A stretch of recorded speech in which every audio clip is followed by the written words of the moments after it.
with David Metter. Yeah, I don't think it would have been Hagerstown Honda. But it could have been. It could have been. It could have been. I'm old though, man. Things, everything's not as clear as it used to be. I can tell you that. I have to process. I hear you. Hell, I forget what month, what year it is. That is true. Where are you guys? Where am I talking to you guys from? I know you're in Vermont, right, Alex? That's right. I'm in Hagerstown. You're kidding me. Yeah, it's where I live. Unfortunately. All right. Well, after all that, we finally got this thing going now. All right. So yeah, we're live and recording and all that good stuff. Finally. Yeah. We'll figure it out. Some blame it on the challenges. My kids call me, I blame it all on Alex. Blame it on me. My kids call me Boomer, so they, every time I touch something, they're like, "Give me that." I'll show you. Tell them you're offended, and they can't use that word anymore. That's right. That's in vogue now, right? To be offended. Yeah, unfortunately. Yeah. If you get offended enough, you can just take over a city now. Exactly. Apparently. Exactly. Oh. So looks like people are starting to find us. All right, good. How many people usually attend, roughly? What do you guys get? It can vary vastly. 20 to 100. It's more people later watch the show. So get a number of people who watch it live, and we've got a few who are regulars. Mm-hmm. Brian Tucker, Rick Buffkin, Christine Plunkett, and a few others who we see over and over. And there's, sorry, I'm reading some of the comments on Facebook already. Hilarious, Jeff. But yeah, and then later people will come on and watch it. It's always available. Yeah, I've watched them. They're very good. Good. They're very good. Well, let's make this one a good one. We will do our best. All right. Yeah, so I see two regulars right there, Felicia Wilson, Ryan Montville. Maybe they don't want me saying their names. They're not commenting. Yeah. They're friends of mine, so I see them pop up. It sucks we're on Zoom. You can't throw the comments up on the screen. I know. It's your favorite part. I know. You get excited about that. Yeah. we seems like Skype is either hit or miss for people. When it's hit, it's great. Yeah. It's fantastic. Definitely a better video feed. Yeah, I agree with that. But well, Bill, anyway, what brings you on today? Give us a little bit of background. You were mentioning earlier that you and I ran into each other. You said 17, 18 years ago, which I don't know if it had been that long, especially if I was hanging out with David at the time. It was maybe 8 years ago. No, maybe had to be longer than that. Really? Yeah. I mean, it'll come back to me. You go through the chronology of, where I was or where you were. All right, that might take a while. Was I on the vendor side? Was I selling to a dealership or something? It was the early iterations. This is what I do remember. It was the early iterations of, how to perfect your online presence, like where there was, a handful of dealers that were starting to understand that. So it was around the time that David had migrated over to Mile One or was about to. So whenever that period of time was, maybe 07, 08. So probably close to 12, 13 years ago. But I'm earlier than that. I don't know. But March was like a year ago. So yeah. Well, I've watched the progression, right, and kind of you guys becoming the authority on this. So it's somewhere between where we are now and where it all started. How's that? Works for me. Okay, that's the best I can do.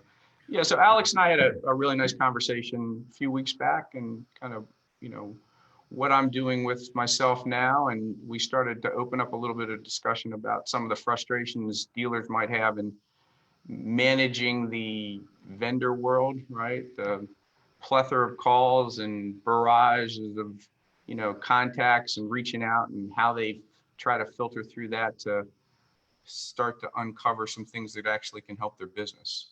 And so that morphed into this conversation. Mm-hmm. Because nobody's ever been annoyed by vendors calling.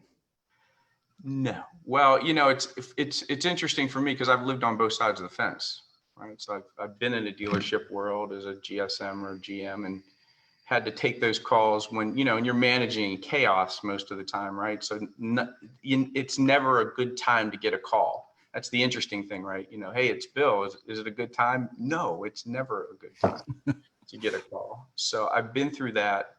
But I've also been on the other side of the fence with sales teams where, you're literally going out and knocking on doors and talking to the gatekeeper and having that first initial uncomfortable conversation to try to get your word out. So it's, where's the balance? Where do you find that where synergistically the dealer gets an opportunity to hear about something that really actually could help their business, but also can manage the 25 other ones that probably aren't a good fit for them at this time, or doesn't make sense to have that conversation. It's difficult. Well, Bill, we'll start maybe a first question out there and throw this one out to the audience too. So please comment on this one. But it does seem, and I've heard this from a number of other vendors, that since the March 16th quarantining period, the layoffs and furloughs that dealers have done have reduced the staff, obviously, and it's they've been super busy. So we've had some killer sales months going on with a lower staff, and so there's no time to play on Facebook or LinkedIn or wherever dealers used to go in their downtime and actually see some of the ads or posts that vendors would put out there that might strike their attention. So the lead generation that vendors have had for so long has been a little bit cut of late because of this. And so the vendors that are pushing right now are having to do a lot of prospecting. So it is a lot of cold calling. And I'd love to hear from any vendors in the dealers in the comments who are saying, hey, my phone's ringing off the hook more than usual. It's really annoying, or no, I've still got tons of Facebook time and I'm clicking away on ads. Yeah. And I think it's really interesting. I think there's dynamics on both sides for identifying if you want to have a conversation, and also how to appropriately contact a dealer to have a conversation, right? There was a period of time in the vendors that I talked to, you could get a hold of somebody when COVID first hit, but it wasn't an appropriate time to be talking to them about doing things within their business, right? And they had to be respectful of that. Flip that to the other side of the fence. When they're super, super busy, their responsibility is to continue. You can't stop being a salesperson. You can't stop selling your product, right? But their responsibility is to find more efficient ways. One of the things that I always coach on is, look, the best way in the dealer world is to do it via referrals. I mean, dealers trust other dealers, right? So if your product and services really are strong and they're valued by the dealer, right, then other dealers should be willing to pass that on. Certainly not to their competitor right next door. They're not going to find something and give it to, the Nissan store right next to their Honda store. But there's certainly ways to have those conversations. And a lot of that is seated in your ability to take care of that dealer, continue to have a relationship with them, become a valued member of, kind of their business, and earn the right to get that referral in the first place. Right. And then that conversation's a little bit, it's a little bit more efficient for both parties because at least they have a sense. So I think some of that's on the vendor's side responsibility to find a more efficient way to contact that dealer, as opposed to just, dialing for dollars until they get lucky and get somebody on the phone. It makes it tough. Yeah. Yeah. What do you find to be the most efficient way to prospect? Yeah. To get a hold of that, the top person at the dealership. I don't know necessarily if that's possible, right? Let's be honest, right? If you're targeting to have a conversation with a dealer or a GM, that isn't always going to happen. I mean, if you're going to lay gatekeepers out, that's probably the place you want to lay the gatekeeper, right? So, certainly being on forums like yours and participating in places where you can communicate your message, your why, is important, right? Creating relationships with the 20 groups of the world and all those types of folks where you have an opportunity to tell your story but not sell your story, because that makes it difficult. But I think the other thing is that you got to figure out, where it's efficient to have that conversation, right? And it could, whether it's a service related product, a sales related product, an F&I related product, an office, a total dealership to a CFO. Sometimes you have to start that conversation to see if it makes sense, and then, work towards communicating that through the dealership. You're not always going to get to the dealer principal, and in some cases you shouldn't. That's not the best place to start the conversation in the first place. So I don't think it's one thing. I think it's a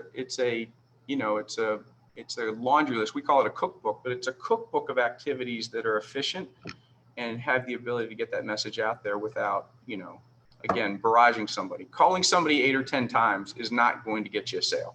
It's not going to happen. It's not the way it works. Right. Nope. There's that one time in band camp when it worked.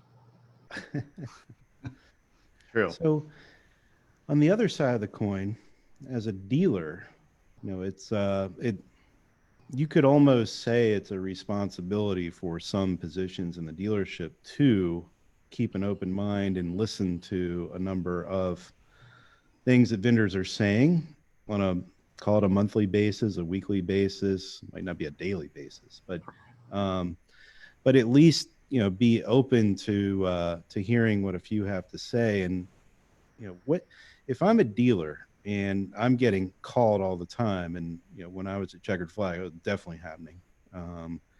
And I used to be a real jerk. If I didn't know them, I'd put them on speakerphone and let the whole room listen in. And if they couldn't get somebody's attention in the room, in the first 5 minutes, we weren't going to have the rest of the phone call. Right. So, what's kind of the first thing that if you're a dealer, you should be listening for, that would say, okay, this person might know what they're talking about? Yeah.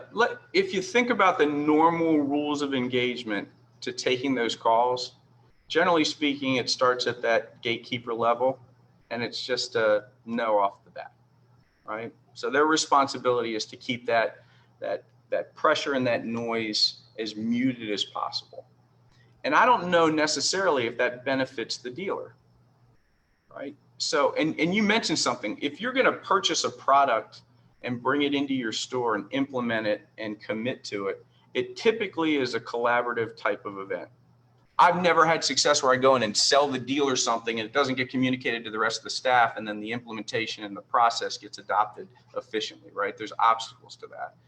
So it would make sense to me that you have some type of way to filter that through to the gatekeeper, to the appropriate party, right? So if it's a F&I related product, let somebody that understands that point of view in your dealership take that call. If it's a service related product, parts related product, accounting related product, and communicate that as a group, right, as an organization, it's your responsibility to collect that stuff, right? Filter through the ideas, and then everybody has that monthly, bi-monthly management meeting. That's the place to have that discussion. Hey, I just ran into, auto alert, right? Really great product when it came out, mining equity on your, and somebody could have said, I think this might be a good idea. Then you can discuss it amongst the group and decide if you want to engage, right? So, I think having that mindset within the dealership would help, that it's everybody's responsibility to look, and then it's everybody's responsibility to communicate. And then it's going to make its way to the dealer principal or the general manager on, execute next steps or don't execute next steps. I think that's one. I think the other thing is being extremely clear with the vendor. Alex, I like the fact that you were tough on them, because that probably meant that when you didn't like it, you said no. Right? Yeah. No, I'm not interested. That's the best thing the vendor can hear. Second to, yeah, let's have a conversation. No, I'm not interested. It's not for us. It's not the time. Thank you very much. And not putting any gray area that sits in there in between, because the gray area is where it becomes very difficult. you don't respond, you don't, and then all of a sudden it's just this continuous pattern. Add that to every call. Now the 10 calls you got before the week are now on top of the 10 calls that you got before. Next thing you know, you got a bunch of calls from people that you're not interested in. Right. So I think the responsibility in the process probably can be more efficient on both sides of the fence. You mean like those customers that come on the lot, let you put all their information into the CRM, take your business card and say, we'll talk later. Mm-hmm. And then That's they right. just ghost you. Yeah. Yeah. I'm big in Sandler of, we do yes and no. We don't do think it over. Think it over doesn't help anybody. Right. It just extends the noise and the inability to get to the yes or the no. Just yes or no. I mean, it's a simple approach. Yeah, that's a good point. Yeah. Well, I know for myself, unfortunately, and I'm sure Alex was, back when he mentioned earlier, he'd be a real jerk. Sometimes you can miss out on some great products and services though, because you do become so close-minded. You get really frustrated with phone calls. And a lot of times dealerships don't look for a service until they find out that they either need to replace the current vendor, which dealerships love to jump from vendor to vendor, or, they figured out a pain within the process or within one of the departments, and then they go looking for that particular vendor. But I know, sometimes, first off, it's hard to get a hold of me. I mean, I've got it set up with the receptionist. I don't even have my phone here set up. I mean, it's good luck getting a hold of me. If you're going to get a hold of me, it's going to be through my cell phone number. And the only way you have that is because you either already know me, you've already built a relationship with me online, or you're one of my current vendors that, hey, this is the best number to get a hold of me at.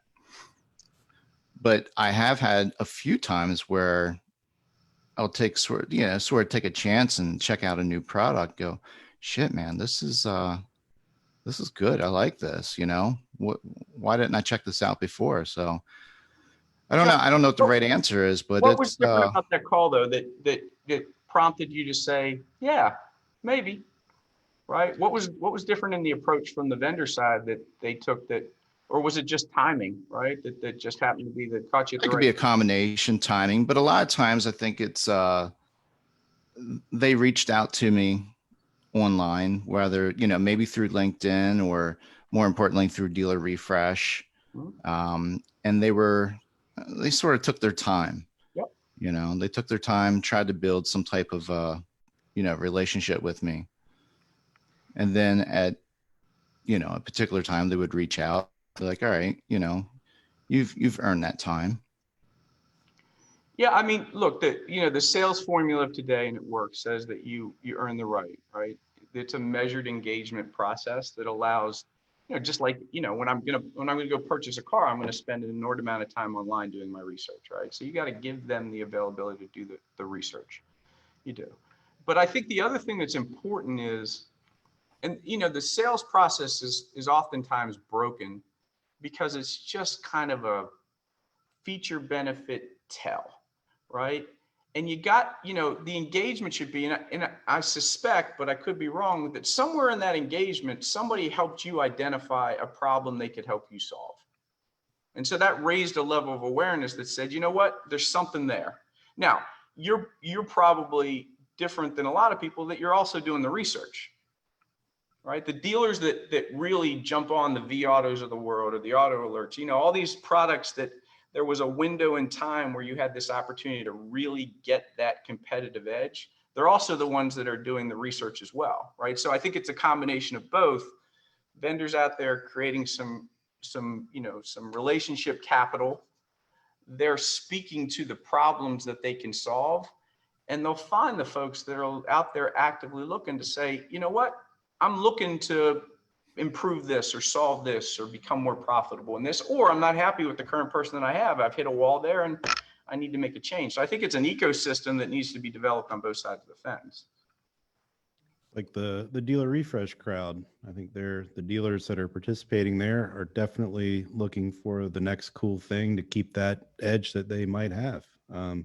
Yep.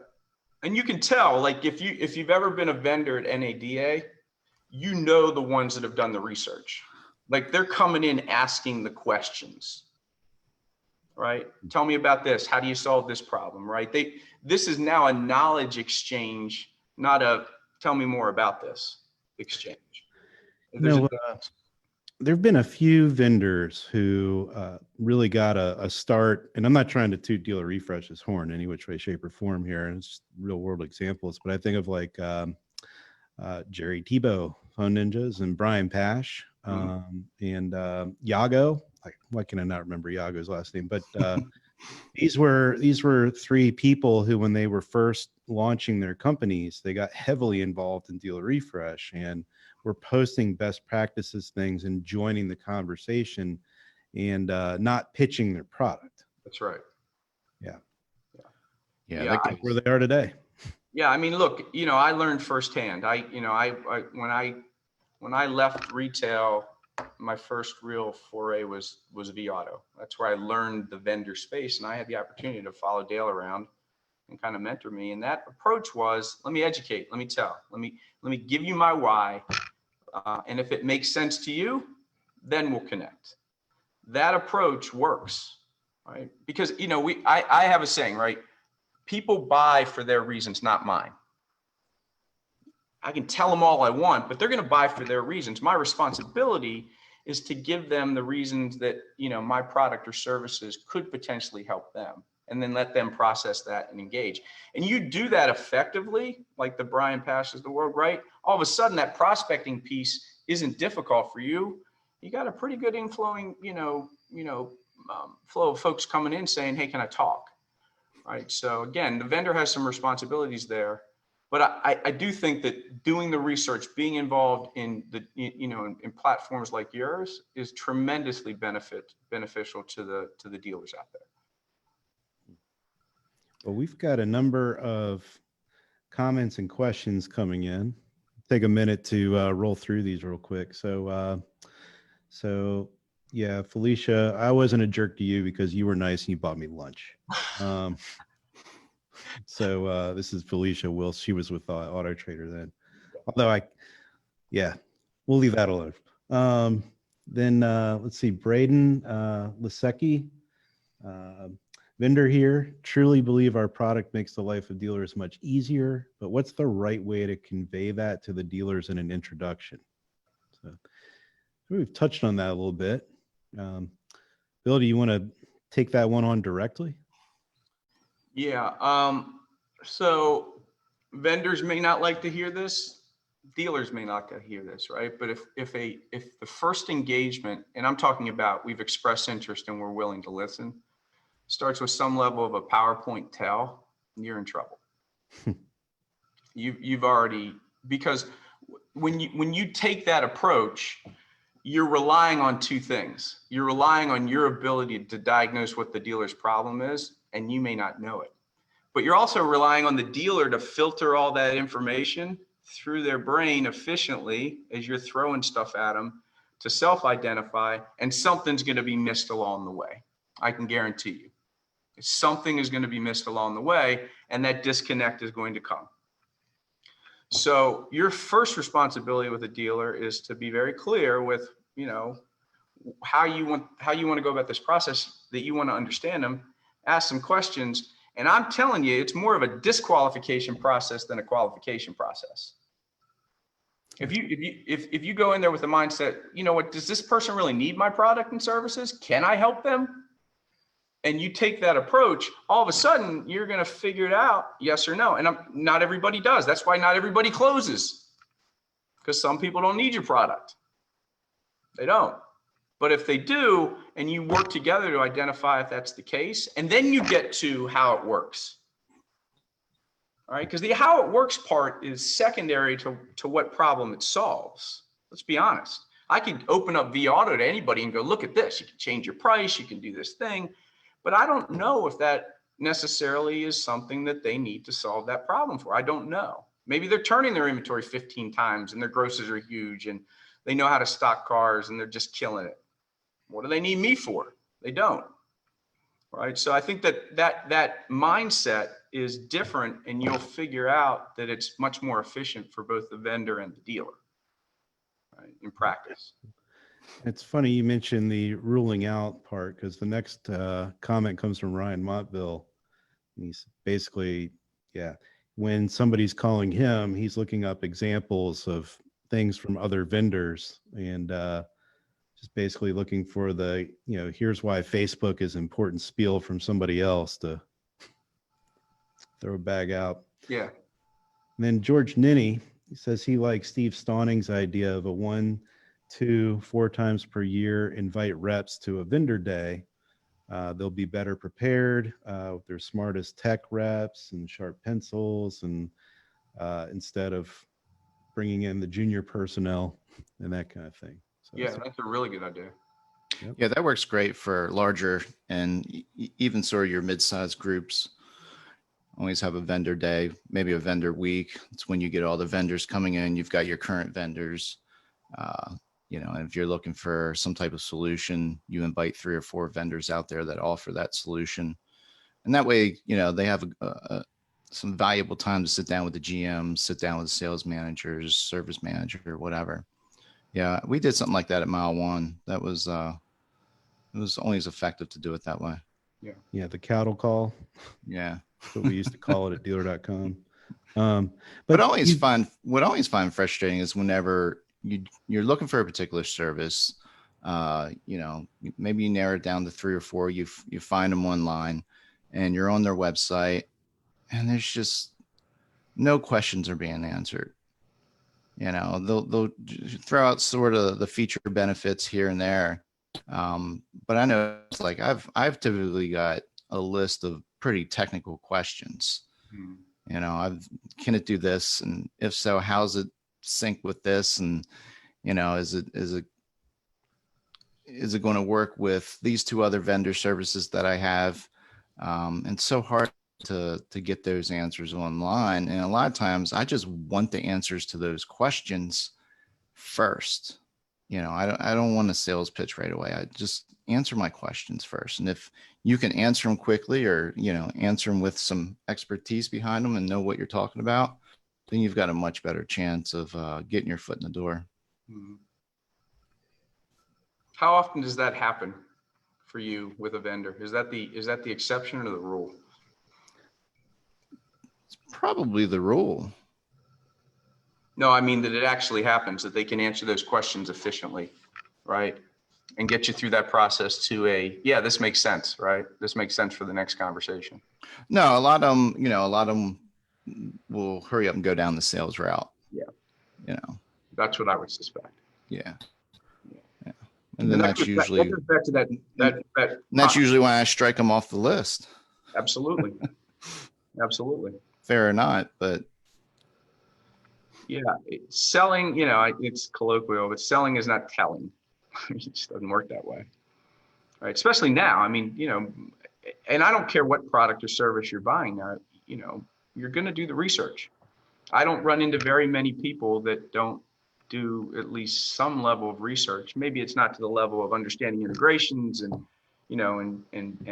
software paths and all that type of stuff, but it certainly is going to be some level of understanding knowledge. You have to get to that deeper conversation earlier in the process to figure out if you can solve that problem. I mean, it's literally that simple to me.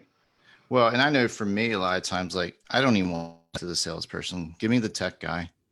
And I think a lot of vendors out there, they miss out on that opportunity. I would only say always have a tech guy with you, someone that can answer those technical questions. Well, guys, we are hit, everything we've been talking about in this cattle call and things like that, some of this stuff is inscalable. So like you can't have a sales engineer, available for every single call. You can't have an engineer with another salesperson. Also, like if you did the cattle call for every dealer, that there are not enough bodies in the world to have a physical sales presentation with every dealership in the nation. But also at the same time, there's an expense side too. So if you're like wanting a say a $2.99 widget for your website and asking someone to come to your store and present it to you, yeah, it's like $2,000 to that vendor to show up at your store, and travel and hotel and all that kind of stuff. And so when does the margin on that product that they sell you start to make sense for that visit to have occurred? Yeah. So just bear in mind, we are talking about some things that, like, if you're sitting at mile 1 and you've got, 80 some stores, or I don't even know, is it 60 some now? But that's something that will attract vendors, because if they win that business, that quickly pays back that trip. But if you're Mercedes-Benz of Hagerstown, then you're just going to get one store. That's a tougher one to swallow. Well, it's just funny you say that. When I left the retail world and decided to go into the vendor world, I called it selling software in my basement, because we were selling via GoToMeeting. We were selling via GoToMeeting, and it was tough back then, because you'd schedule an hour, and the first 35 minutes was trying to get everybody, on figuring out how to do it and all that kind of stuff. I think that shifted, and so I think there's a lot of efficiencies that are available now that you don't necessarily until you get to that. Because a face-to-face meeting should be a meeting to talk about process and implementation, that deeper dive, especially if you need to be on site, right, to figure out how to do that. Those initial meetings should really be that discovery of, should we do business together in the first place, and let's talk about the reasons why, and even in presentation. And I know that's not across the board for every product. I get that, right? But by and large, there's a lot of vetting and discussion that should go on prior to, that can be done in this environment very easily. Especially if you're not relying on a PowerPoint to stick up there and boring somebody to death on the other end, where they're just looking at a screen and you're going through a PowerPoint and talking to it, because it's going to be a problem. Well, that's the next comment.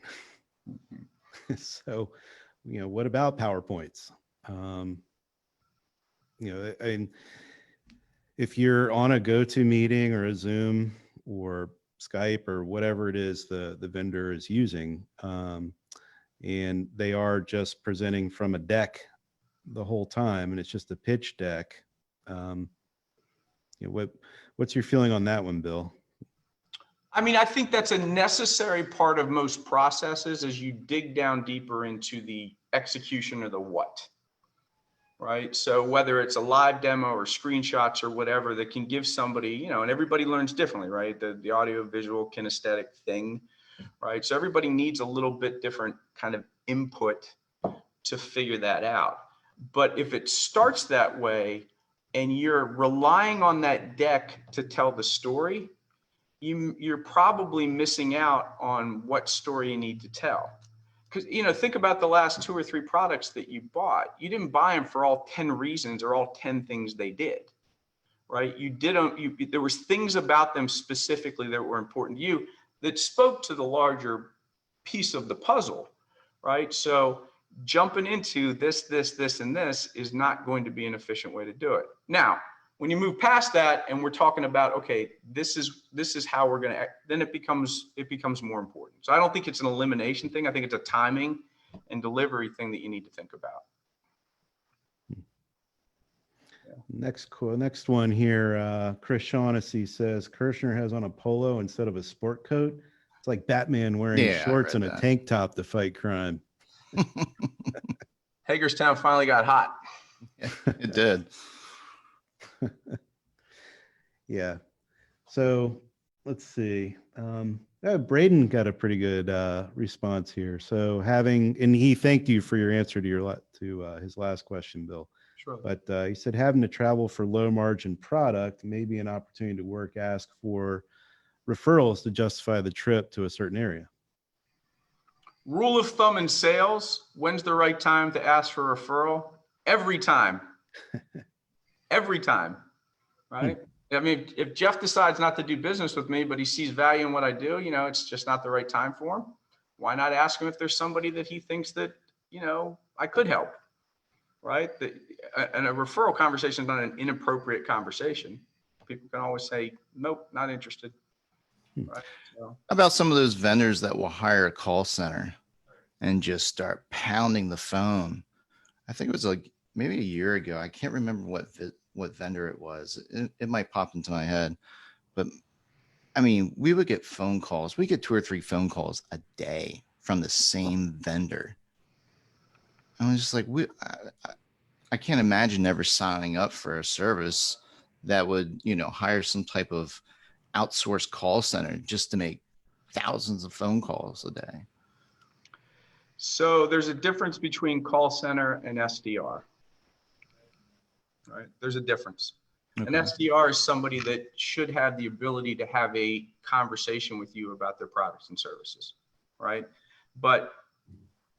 And this is at the highest level. Don't think this is just, startup company that goes out and hires call center, right? There's some huge organizations within the automotive vendor space that employ the call center technique. I believe more often than not, they do it and then they abandon it after a certain amount of time because they figure out real quick that the expense and the time and the quality of what you're getting on the other end that turns into a real conversation is probably limited. Now, there's nothing wrong with an SDR model. An SDR model says, you know what, I'm going to engage the right people at the right cadence with that, that step of let me introduce you, let me connect with you. And then when we do get on the phone, at least I have the ability to have that beginning conversation to tell you, understand you and tell you a little bit about our why. It's not that sales engineer, that really, experienced account executive, but I think that model is efficient. But I think call centers, they'll start them and then they'll be like, nah, we made 1,000 calls. We got 2 appointments. Yay. And all you did was piss everybody off on the other end. Usually. And you paid $15,000 a month for that service. Yeah. And look, I'll be the first to admit, I've had companies, I tried it. I did. And what I figured out real quick was it looked good the first 2 or 3 weeks and then it wasn't. And it was just a waste of money. It's kind of like those equity mining tools. Well, can we Maybe that was the best example. Can we address the one of the biggest elephants for a vendor, I think, is one, knowing what your product is and how to explain it to somebody else. Mm-hmm. So the advice I would give anybody is to start not with what it does, but start with what problem it solves, right? In Sandler, we call it pain, right? And we don't call it pain to the client, right? But you have to understand the pain of what your problem you're solving, so you then can approach the solution. All right, so take your product and service and really, brainstorm with your folks and say, look, not at the surface level, I want to sell more cars or I want to get more leads, right? But where it starts to work down organizationally for them, where the obstacles are, that you can start to make that more efficient or more productive or more cost effective or whatever the case may be, and understand your product and service at that level. Because when you do that, then you can really have a conversation, not only to engage the dealer with that's what it does, but also have the ability to understand it as well, right? If you sell a product that, software in dealerships is very interesting, right? Because, and I've always said this, you got about 3 months to get it right after you sell it. You screw up that, baking of the implementation process and you're done for a long time. You're chasing it forever and a day. When you move that back in your sales process, you truly understand the dealership at an organizational level, what needs to happen. You have that conversation in your product and service, and then you dissect that as part of your implementation. All of a sudden that process becomes drastically better for the dealer. And it extends the shelf life of your relationship with them without all of these ups and downs that you might be experiencing. So I think it really starts at the core level of what are you solving? What are you really solving? Yeah, and it's a long-winded answer. I'm sorry. It's not an easy one. That's why so many businesses struggle with it. You can have the best product there is, but if you can't explain what it does to somebody, they'll never know. Yep. I agree. Yeah. So, about due diligence. If you're a dealer receiving a call and something has perked your interest a little bit, what's the best way for the dealer to then figure out whether this is right for them. Because you can meet a killer salesperson and who sell you some dog crap, and but the product might suck. So the opposite effect. Yeah, that's true. I think it's a couple things. I think the first thing is getting out of that natural pattern that we all fall into, right? Because if you think about how we sell, it's really built on how we buy. And we buy by, everybody has a level of, Teflon that they put over them when they buy, and that's natural, right? And I always reference it. Like, if you really understand how you buy, tell me how you feel when the phone rings, it's a cold call. What's your temperament like? What's your attitude like? It changes, it's not you. And you're kind of in that state when you buy. So your first reaction is just tell me everything and hope that you can interpret it, right? I would tell you that it's more about slowing down than speeding up, and almost think of it like you're interviewing a potential employee. If you're going to replace your GSM or your controller or your service manager, you're going to be pretty detailed in understanding if you're making the right choice, right? So if you're talking to a vendor, you're interviewing them. You're interviewing is what you're doing, and you're interviewing for more than just their product. You're interviewing, that relationship. You're interviewing a lot of pieces. So go into it with the idea that I'm going to ask you some questions so I can understand, and then we'll get to what it is and what it costs. Right? I mean, I would ask every vendor, can you tell me the one or two problems that you successfully solve for your clients, and how? Can you tell me the origin of the why? Like, how'd you come up with this idea? Right? The brilliant products out there have a really great why that sits behind them. Like, they get it, right? And can you tell me, the obstacles or the problems that you've run into with your dealers from an implementation standpoint? Where was it difficult?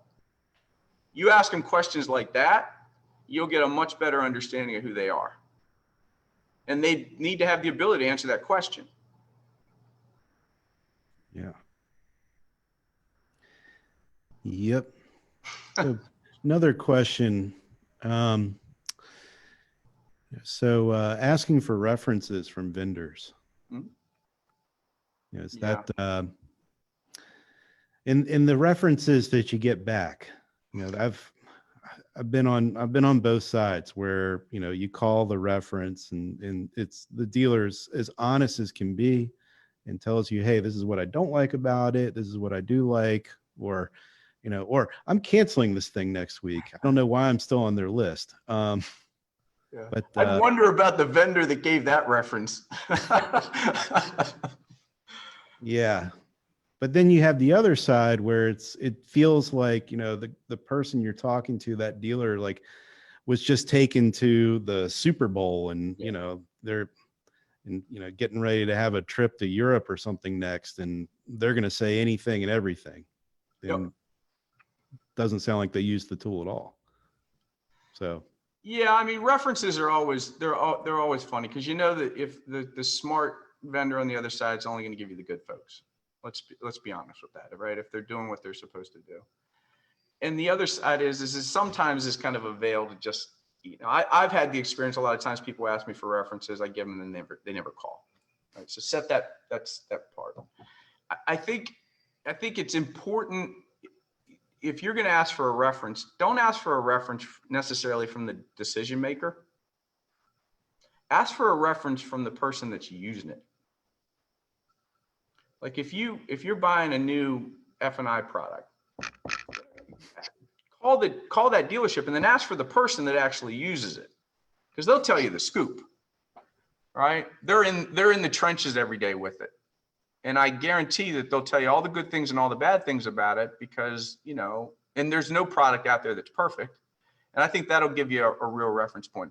The other thing that you can do, if you're willing to do the research, is most vendors are putting their clients up, or talking about relationships. Pick 2 or 3 random ones and call them yourself, without the invite from the vendor, right? Just go ahead and pick up the phone and call and because references typically, and I don't want to, not everybody does this, right? But everybody has a list. Here's our referenceable clients, salespeople.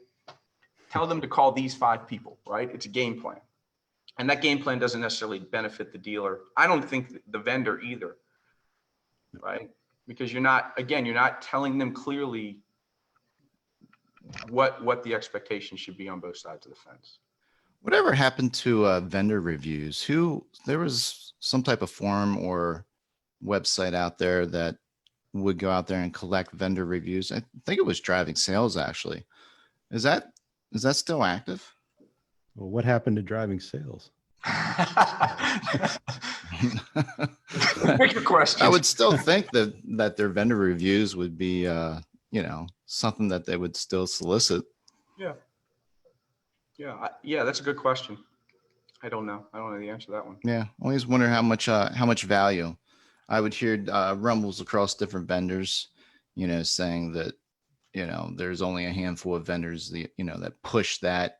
And there's a lot of reviews in there that weren't so much bogus, but maybe they were just set up the wrong way, or sort of promoted, or maybe they were given a gift card or something like that. Well, what did it for me years ago was when Autobase had 500 glowing reviews next to hired. I'm like, yeah, right. Uh-huh. I think that's the one I was thinking about. That's funny. Yeah, but Chris Vitale says the reviews are still up there, and I know they are. I've been talking to a sales agent over at Driving Sales, and have been considering using it for, just the SEO hits. There's probably some value in that somewhere. Yeah. Well, that's why I like on DealerRefresh. You and I discussed about doing some type of vendor reviews years ago, and we both decided, that wasn't the right route to take. I'd still like to have something on in the forums that would be more targeted towards getting more dealerships engaged to talk about the products and services, or that particular product that they're using. But what I like about our community is the fact that someone can bring up, what do you think of this? Or how did you work through using this service? And you get a much more bias. It's not someone just going in there and leaving a review of a product. We actually get into the nitty gritty. We talk about, how's it working for your dealership? And it gives us the opportunity to get real technical. That's why I never quite understood why more vendors wouldn't start some type of customer service thread on DealerRefresh. And we've always invited them to do that. You can start some type of, thread on there where you could actually use it to, offer customer service, or a Q&A, or an FAQ, whatever it may be. I think a lot of vendors are missing out with those different opportunities out there. I agree. I think that's a great idea. I do. Like I said, there's no perfect product out there. Let's be honest, especially when you're talking about implementation, right? Because you can walk into dealer A, dealer B, dealer C, and the implementation and the process adoption is going to be a little different across the board, and that's okay. That's okay. Nothing wrong with that. Kate says DealerRefresh is the best vendor review. Painful sometimes. Well, look at so I know Kate's with Cox, and I believe, yeah, there's Sorry, Kate. there, but I do believe that the Auto Trader end of Cox Automotive is making some splashes and changes here, and we'll probably see more of them on DealerRefresh soon. But Dealer.com, for example, we've had Bob George, the product manager of the website end, where SEO has been in question, or something's come up, and he's come on, and we've had him on Refresh Friday to explain, a hot issue that's occurred. So if something does come up, it gives an opportunity to be transparent about what is going on. Totally. And that goes a long way.